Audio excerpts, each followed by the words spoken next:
Good morning, everybody. It is Sunday, June 26th, 2022 at 9 a.m. It's actually just a little past 9 a.m. at 9:05 a.m. And it is time for the Angelus and Psalter.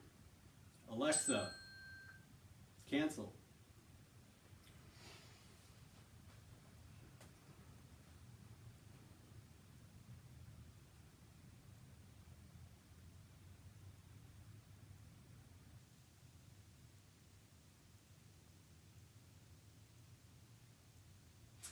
Angelus Domini nunciavit Mariae, et concepite Spiritus Sancto.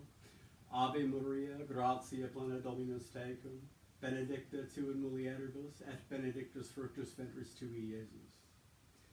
Sancta Maria, Mater Dei, ora pro nobis peccatoribus, nunc et in hora mortis nostrae. Amen. Ecce ancilla Domini, fiat mihi secundum verbum tuum. Ave Maria, gratia plena Dominus tecum, benedicta tu in mulieribus, et benedictus fructus ventris tui, Iesus. Sancta Maria, Mater Dei, ora pro nobis peccatoribus, nunc et in hora mortis nostrae. Amen. Et verbum caro factum est, et habitabit in nobis. Ave Maria, gratia plena Dominus tecum, benedicta tu in mulieribus, et benedictus fructus ventris tui, Iesus. Sancta Maria, Mater Dei, ora pro nobis peccatoribus, nunc et in hora mortis nostrae. Amen. Ora pro nobis Sancta Dei Genitrix, ut digni officiamur promissionibus Christi. Oremus.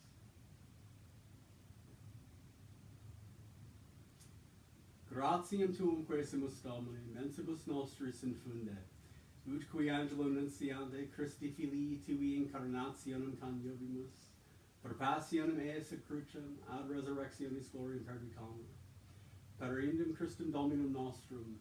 Amen. In nomine Patris et Filii et Spiritus Sancti. Amen.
Psalm 73.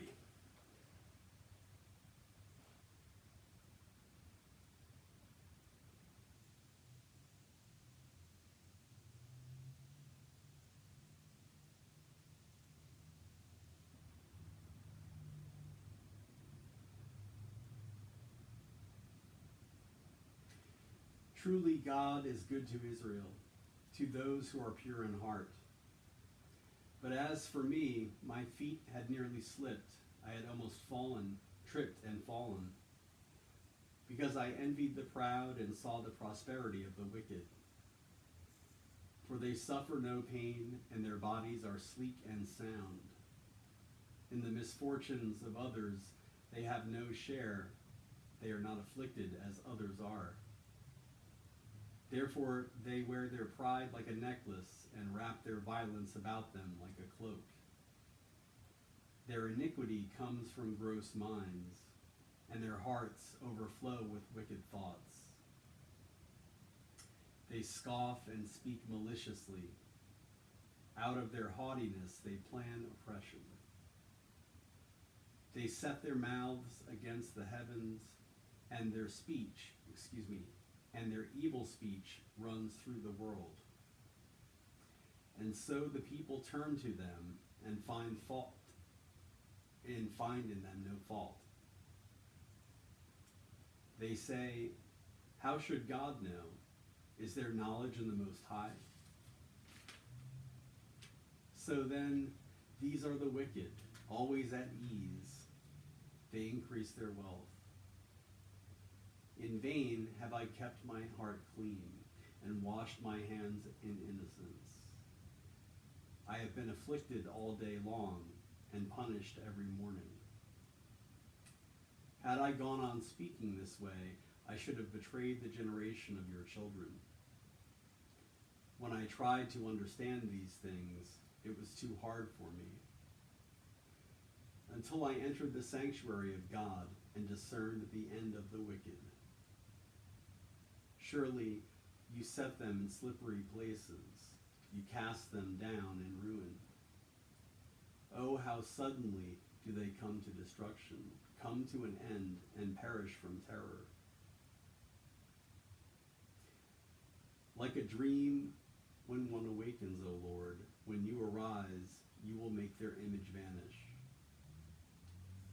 When my mind became embittered, I was sorely wounded in my heart. I was stupid and had no understanding. I was like a brute beast in your presence. Yet I am always with you. You hold me by my right hand. You will guide me by your counsel, and afterwards receive me with glory.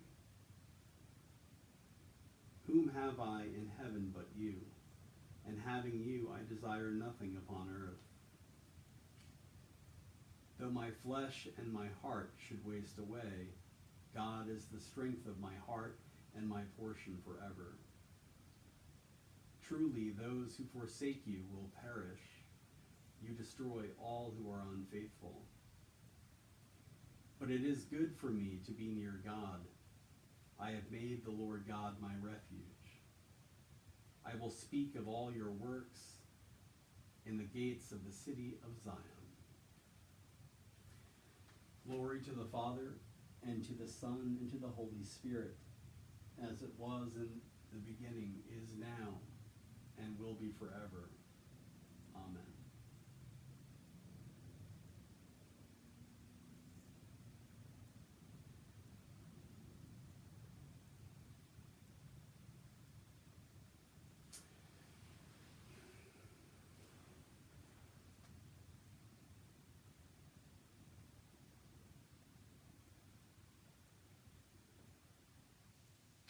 You know,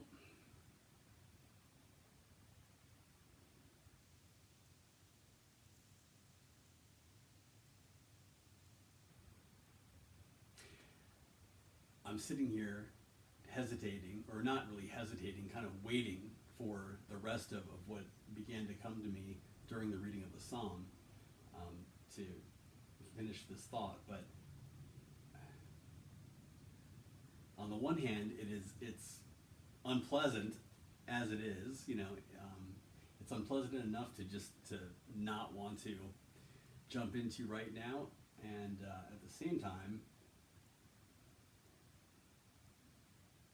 he's giving me that hesitation anyway, just for the hell of it, and yet at the same time telling me to proceed. So let's see what happens. This morning I was reminded that I think, again, this is just my feelings, my opinion, for what it's worth. Mileage will vary, right? I don't think God hates the wicked as much as we think God does. You know? And here's how I say that. You know, you might say to me, of course, because God loves everybody. And yes, we all know that. But what I mean by that is, well, how do we size up the wicked? Usually it's in relation to ourselves, right? I mean, someone's wicked if they are wicked to me, right? And that's, you know, that's how we're going to do it personally. So the emotional element that we bring to that, you know, what makes that person wicked or those people wicked, not saying God doesn't feel it every bit as you do, which I believe he does, but also, you know, transcends that and is beyond that. And the fact of the matter is that everything that God created, it's almost like, for example, if you're one of the paints or one of the colors in a Da Vinci painting, I'm just picking a name at random, and you're complaining to Da Vinci about like the ugliness of one of the other colors in the painting, you know, and he may say to you like, yeah, I agree with that, it is pretty ugly, you know, but that's kind of like why it's there, you know what I mean? And like, so you may have this personal like, no, I think we need to remove that from the painting completely. And Da Vinci's, you know, he can maybe perhaps see that in this, you know, using that as a metaphor, but it's a whole different take, you know what I mean? It's a wider perspective, like, and then some, right? Which, you know, that's kind of good, but it also kind of like, wow, you know, that really changes a lot about the wicked getting what's coming to them and stuff, you know. Because think about the stuff we want to come upon the wicked, usually. It's stuff that, like, you know, God is definitely, in his sense of righteousness, of course, is going to indulge some of that a lot of the time, but, you know, it goes to levels like where it's like, I don't think, you know, like, because we've all been there, we've all wanted, you know, someone that's done us wrong, you know, to be like drawn and quartered or something like that, and it's totally unreasonable, but, you know, that's kind of what the situation's up against. And I say this too. When you say wicked, the word wicked, the longer the amount of time before, like, you know, names and faces pop in your head, like, that are really, you know, personal to you, is probably better and easier for you to kind of go, I'm okay with that. I'm all right with that. But I guess the bottom line is that I think, fortunately and unfortunately, that justice is something other than the impression that we get, I think, a lot of times. I think that, you know, I think God placates us with certain things, absolutely.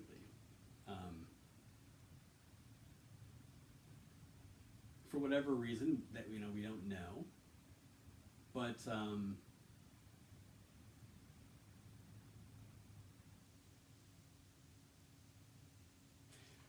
and also let me point out that that's not to say that anything that God has told us is not true. God is really, really good at making sure that all the stuff he said is true, maybe just not exactly in the way that you see it, or more than that, it goes beyond that. You know what I mean? Fair enough. Hey, I'm not criticizing that. Actually, I think that's kind of cool, because it's, you know, we like it when stuff, the stuff we learn about God doesn't, you know, conflict with other things that certainly we learned about God, right? Actually, that's a major plus, right? So,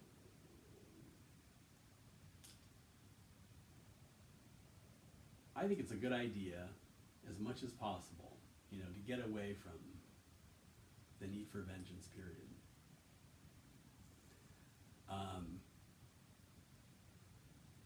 when I say that, of course I mean relatively speaking, you know what I mean?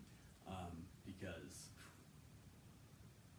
it's impossible, at least I think, and I'm going to speak from the first, from the in the first person here, right? And be like, if someone's cutting off my thumb or stabbing me at that moment, you know what I mean? It's hard not to have a defensive reaction, and beyond that, beyond the surprise, right, of a defensive, something that you hope you won't get in trouble for after, right? Like, I mean, that was kind of a dumb joke, but you know what I mean? Like, there are those places, those states where, going a little bit beyond defending yourself can end up with you getting some severe, penalties too. But anyway,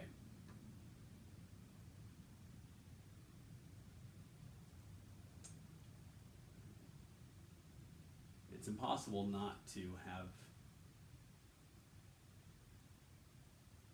an equal and opposite reaction to that injustice, really, at that time. And you can, in some form, I think, at least, I mean, just when you think you're good at it, not this time, or not here. I've learned that too. A lot of times, you think like you're gaining in grace, collectively, spiritually, toward a certain thing. Like, oh, I just don't get irritated anymore. That can come right back in a moment. The strange thing is, even if you know what I mean. Even I'm not saying, for example, even if it's not your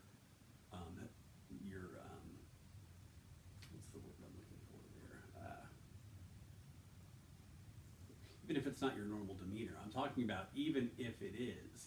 We have the humanness makes us believe or want to think that we are growing and we get things we attain things as we go further along, because that's the only way we can really think about it, right? But God has taught me that not necessarily. No, I'm past that. He can bring it right back, even if it's something that you thought was like yours and you worked through. And anger is one of those things. But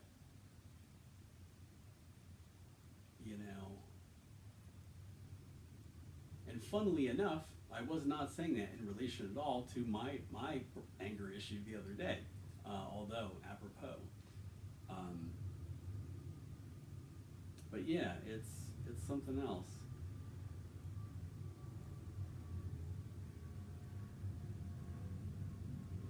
For example, since this is addiction ministry, I've had times where I've come off drugs and not craved them, and or not, had no desire to pursue anything related to drugs after that. Beyond that, it's kind of just like a nice, like, oh, okay, boom, we're done this time, and good, back to normalcy, back to like, whew.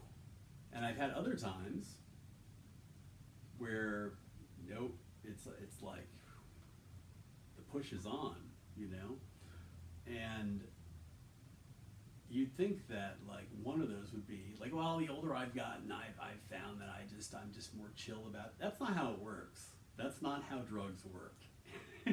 And as I just pointed out, in my opinion, that's not really how anything works with God. But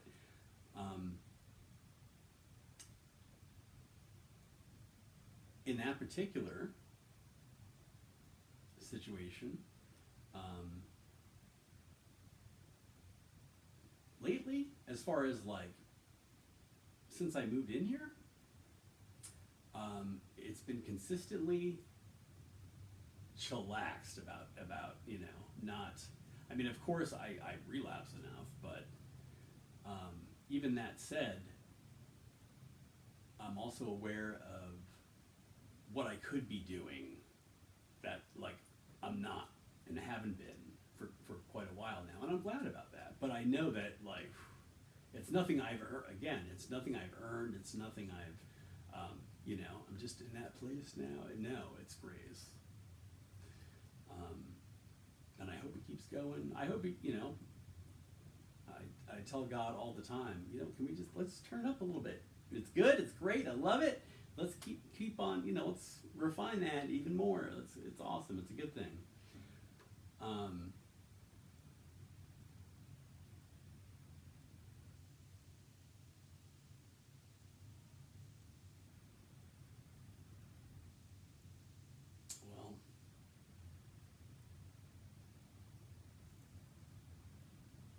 so we started out talking about, though, and they're not the same thing now, but like they are definitely related, because situations like that, at least in my case, like for example, the drug thing, and sometimes it being easy to come off drugs and me not chase drugs, and other times it's like a vicious cycle, right?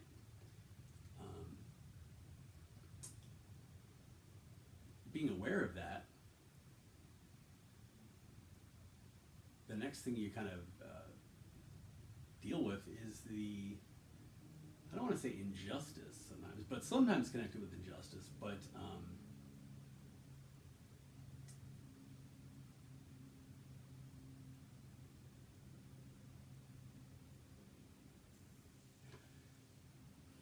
you compare, or I compare, since I'm talking about me right now.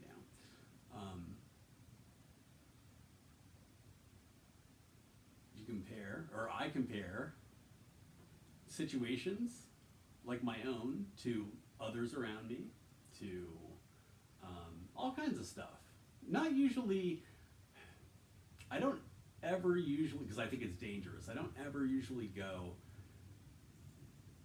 sometimes I do, sorry, thank you God for putting that in my mind. Joe Schmo has like blah, blah, blah, why don't I, usually, in fact, when I do that, I usually go Mark Zuckerberg for several reasons. Like, Mark Zuckerberg doesn't have to deal with it like that,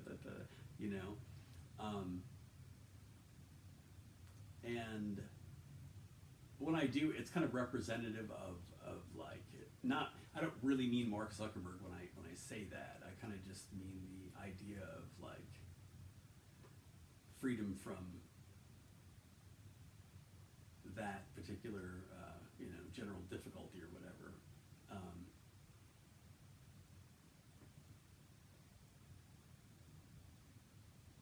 As appropriate, yes. I'm not trying to say Zuckerberg has no difficulty. In fact, if I get my way, he will have some difficulties in the future.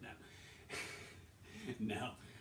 But, for example, like, well, I'm sure you can figure it out. Let me not go into a lot of detail about that, because it's kind of extraneous anyway. But I'm sure you can figure out where I would use Mark Zuckerberg in general as a type of, comparison. And those things can lead to, like, seeing injustice. Like, wait a minute, why is this happening to this person? I'm in the same situation, blah, blah, blah, that kind of stuff. Thankfully, I see injustice, but thank God, I don't know, maybe I'm splitting hairs here, but in the context of, personal comparison like that between, Joe and Tom and whatever, friends, they can get really nasty. It's like extra nasty personal, I think. What comes from that?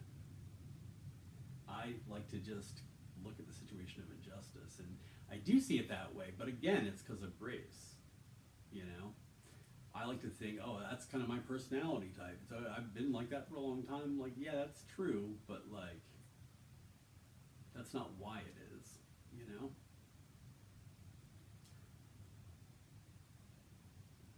God is why it is.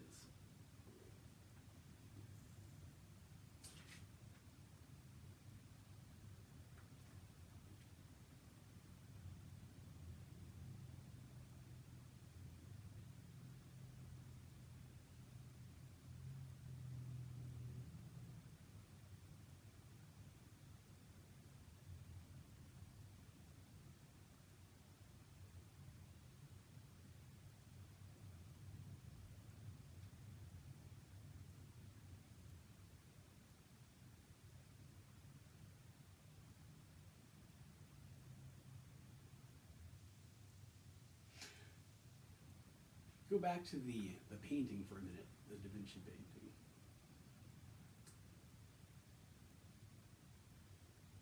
If you had a number of colors you favored, you know, or shades or whatever, and by that I mean, for example, favored meaning all of God's creation, not within that, but I mean, like, for example, Da Vinci's favored shades may be analogous to all of God's creation in this case, the way I'm about to describe.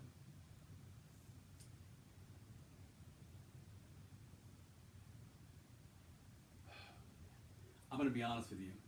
Thought just dropped in my mind, so give me a moment.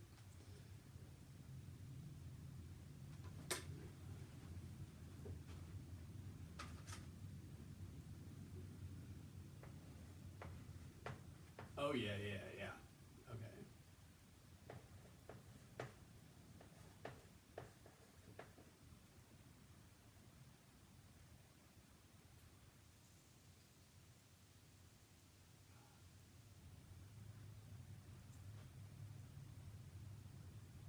So, like, I don't know, if the painting is life, is human life, let's just say this is a painting with, I don't know, little Bob Ross trees right here and some seagulls and whatever, you know, the sun off here. That's the extent of my visual art. I'm terrible with visual art.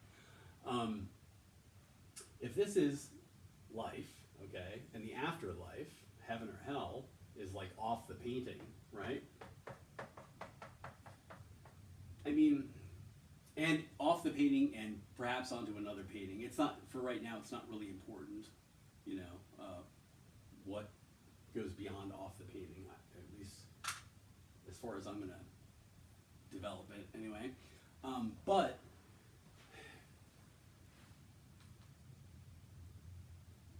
if God were to say to you, or to give you the impression that once this painting is done, don't worry, these colors you don't like, they're going to be destroyed forever. No one's going to use them. I hate them too. Like, absolutely not. You're not going to see them again. You know, think about it though.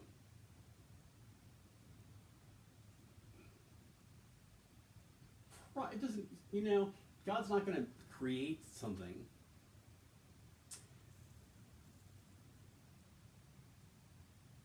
animate it, and by that I mean direct its will, okay, and then say it's evil, it's got to be destroyed forever. Because the act of creating it and animating it in the first place, obviously, you know what I mean, kind of comes with, well, a value that is beyond our ability to you know, to see and accept that, usually at the time, if it's someone we consider wicked, right? However, I definitely, you know, God is definitely clear enough to me, and his example is clear enough to me that wrongdoing definitely gets dealt with. So that's good. That's a lot of definitely on that. But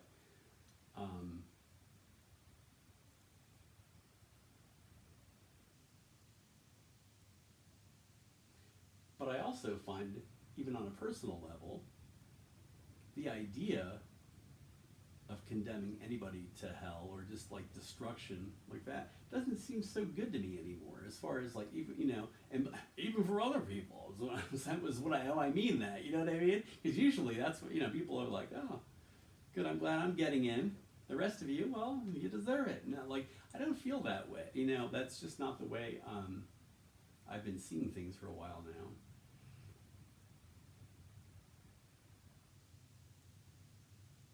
I mean, that's a pretty unjust thing to do to whoever would be going to hell, really. It doesn't make a lot of sense. But yet, at the same time, in the hell-heaven paradigm, like, where are they going then? Because they're going to ruin everyone's time and you know what I mean? Like, we can have those people around.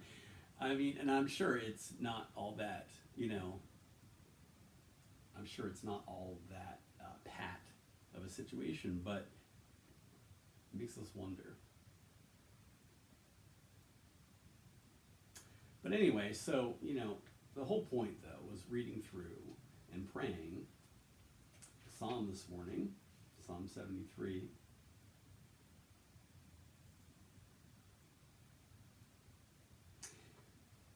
The bottom line is that even though we may feel this way from time to time, and God can, I believe, sincerely comfort us in this attitude, at the same time, it's not that black and white. And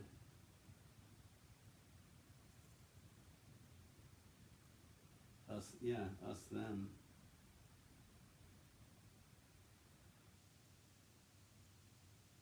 Now you think that would be a message inspiring anger in somebody like me, because for example, and maybe like you too, I don't know. I happen to be dealing with a lot of bullshit right now. A lot of things, things that are going on that are fucked up, like really are. Usually I don't talk about them because honestly, it doesn't make for great conversation, really. And it's like, I mean, if it's something that needs to be said, I do say it. If it needs attention, other than my own, or if it needs something that just needs to kind of come out, sure. But like, I don't like to, just beat a dead horse over and over again, and just, I as I put it, rehearse your misery on something, or because it really, yeah, you don't want to do that. Anyway.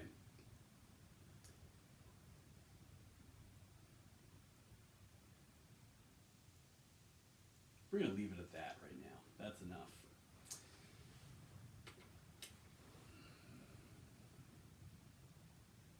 I'm going to silently meditate for a little bit, and then read the gospel, and then take some medication, and that's that.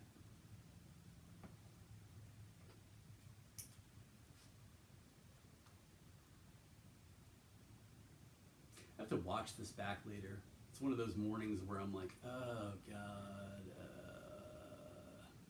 when I'm thinking about how I sound, but at the same time, I'm also aware that it's not quite that either, but we'll see.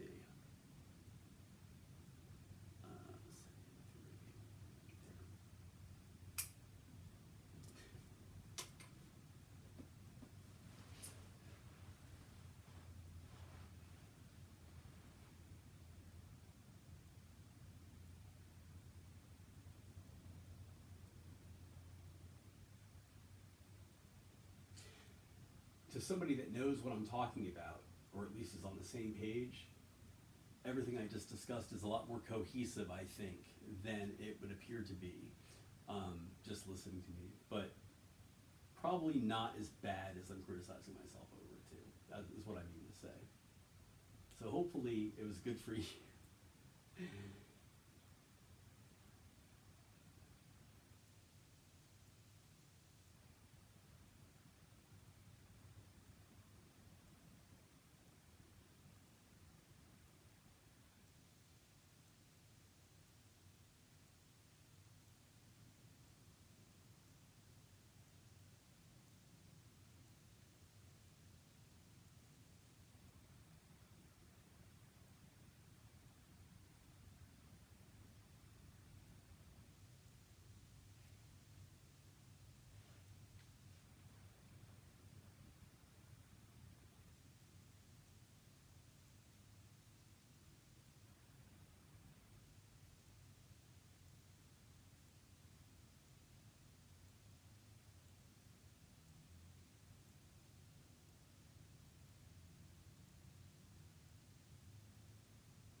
I'm kind of freaking out here. I'm like, oh, this is a strange analogy because now I'm like, I don't want to write something on my blackboard that looks like it might be racist or something like that because I'm not talking about color. You know what I mean? I'm not talking about ethnicities or anything like that. I'm talking about like literal paint. So I'm like, I don't want to have, you know what I mean? That'd be, I'm just like creeped out of the idea of like having, a screenshot of this end up somewhere or whatever. I'm like, oh shit, wait a minute, that's out of context. But what I'm trying to say though is that, just like there's no such thing as a bad color, right? It's all about our ability or inability to appreciate, a certain shade of yellow or purple or whatever. You know what I mean? And if we were to get so worked up over a certain color in a painting and go, that painting or that color just fills me with contempt. I hate it. It needs to go away.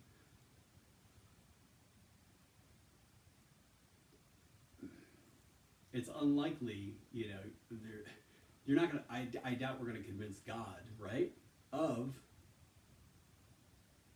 that kind of that point of view because there's really nothing behind it other than just like emotion. You know what I mean? There's more to the story. There's more to, especially with colors in a painting. It makes it so obvious, right? There's no such thing as a wrong color. It's just even if we were to say it's all about like the appropriate place and time. Well, not even that. No, because like again, that's a decision that you, I, or Joe Schmo is going to make based upon what they like. But there's more to it than that. And think about. I'm sure I can't speak very knowledgeably about this when it comes to art, but in music, what tones are consonant or considered consonants changes over time. And in fashion, we see the same sort of thing, where something that I remember. Like for a long time growing up, I remember hearing from my choir master at church and other people too throughout life, like, you don't wear white socks with, no black shoes and white socks. No. Black shoes, black socks. And today though, like people don't, that's not, I see people in white socks and black dress shoes all the time. You know what I mean? It's not really a big deal anymore, but that used to be like that, and it's the same sort of thing. The colors that we think work together in a painting, that whole perception of style has a lot to do with, what culture we're in, like what media we're taking in, all that kind of stuff that shapes that, and it's definitely subject to change because there's no absolutes. There's no such thing as an evil color, right?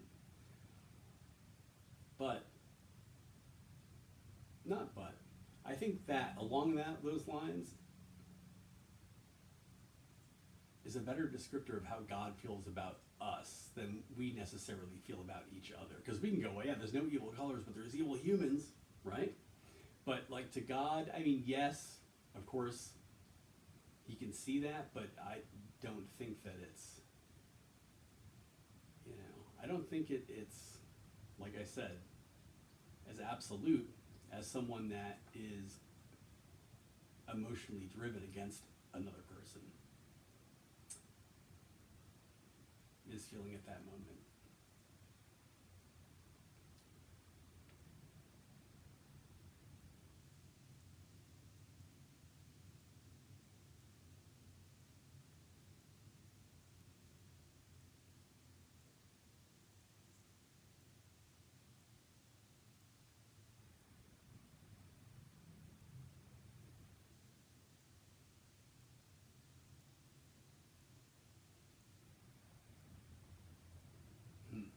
Well,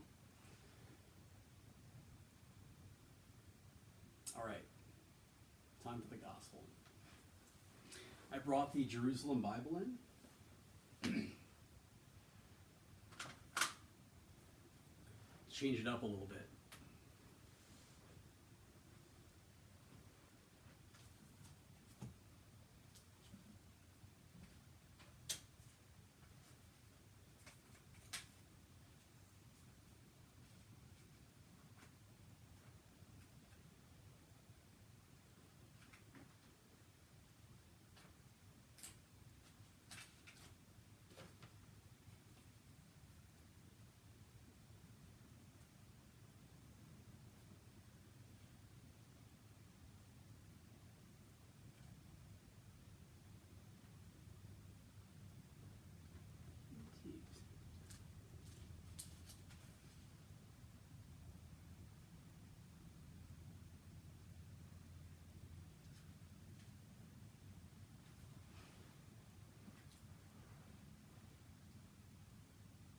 A reading from the Gospel according to Luke. One Sabbath day he was teaching in one of the synagogues, and a woman was there who for 18 years had been possessed by a spirit that left her enfeebled. She was bent double and quite unable to stand upright. When Jesus saw her, he called her over and said, "Woman, you are rid of your infirmity." And he laid hands on her. And at once she straightened up, and she glorified God. But the synagogue official was indignant because Jesus had healed on the Sabbath, and he addressed the people present. "There are 6 days," he said, "when work is to be done. Come and be healed on one of those days, and not on the Sabbath." But the Lord answered him, "Hypocrites," he said, "is there one of you who does not untie his ox or his donkey from the manger on the Sabbath and take it out for watering? And this woman, a daughter of Abraham, whom Satan has held bound these 18 years, was it not right to untie her bonds on the Sabbath day?" When he said this, all his adversaries were covered with confusion. Oh my God. I almost said we're covered with 17 confusion because the line number is We're covered with confusion. And all the people were overjoyed at all the wonders he worked. You read it again in just a few moments.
One Sabbath day he was teaching in one of the synagogues, and a woman was there who for 18 years had been possessed by a spirit that left her enfeebled. She was bent double and quite unable to stand upright. When Jesus saw her, he called her over and said, "Woman, you are rid of your infirmity," and he laid hands on her. And at once she straightened up, and she glorified God. But the synagogue official was indignant because Jesus had healed on the Sabbath, and he addressed the people present. "There are 6 days," he said, "when work is to be done. Come and be healed on one of those days and not on the Sabbath." But the Lord answered him, "Hypocrites," he said, "is there one of you who does not untie his ox or his donkey from the manger on the Sabbath and take it out for watering? And this woman, a daughter of Abraham, whom Satan has held bound these 18 years, was it not right to untie her bonds on the Sabbath day?" When he said this, all his adversaries were covered with confusion, and all the people were overjoyed at all the wonders he worked.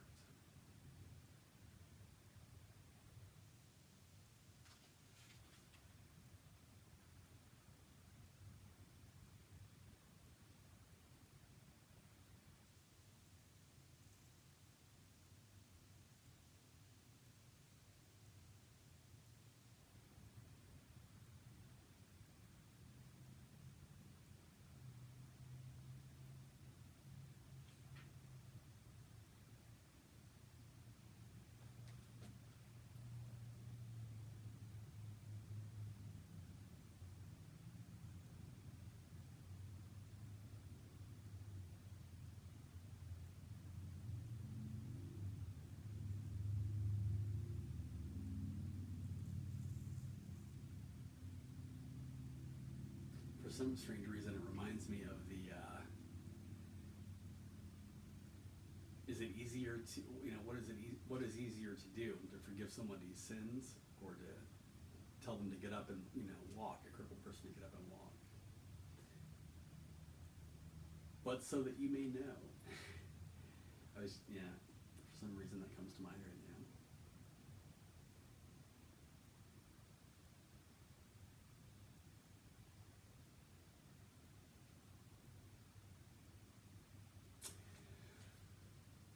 All right, time to take some lisinopril, vitamin D3, and emergency, which is vitamin C 1,000 milligrams.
Actually, let me go rinse this out real quick. I'll be right back.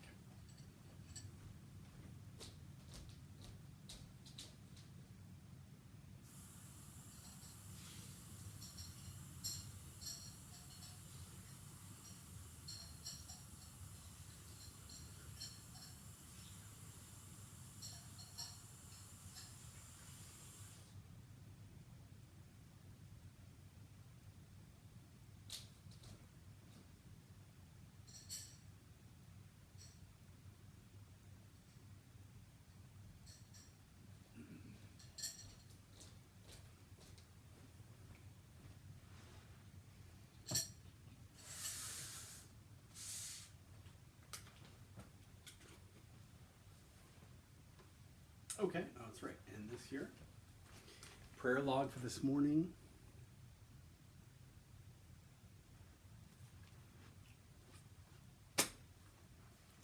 Medication log for this morning.